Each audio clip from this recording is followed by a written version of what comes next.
Colin Gray, father of the teenage shooter in Georgia, has been sentenced to 15 years in prison.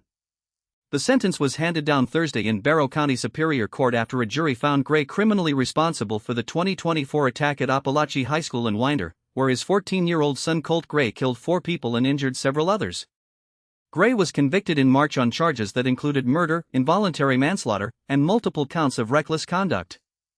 Prosecutors argued that Gray bore significant blame because he purchased the AR-15 style rifle used in the shooting and gave it to his son, while also ignoring a cascade of warning signs as Colt's mental health deteriorated and his fascination with violence intensified. The case is the first of its kind in Georgia and only the second in the nation where a parent has been prosecuted for a child's mass shooting, following the landmark prosecution of the parents of the Oxford High School shooter in Michigan. At sentencing, the potential punishment ranged from 10 years of probation to 243 years in prison. Prosecutors had asked for an 80-year term, effectively a life sentence for the 55-year-old Gray.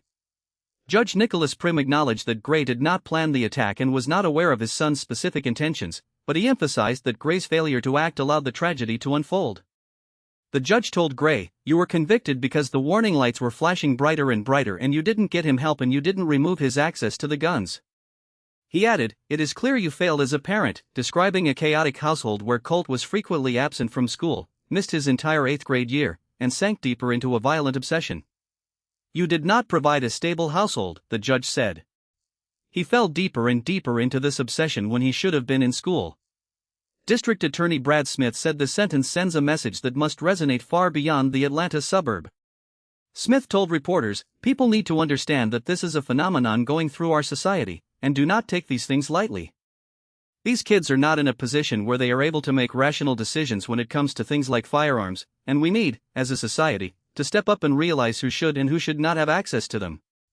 Meanwhile, Colt Gray, now 16, pleaded guilty to 55 charges related to the shooting and was sentenced on Tuesday to life in prison without the possibility of parole.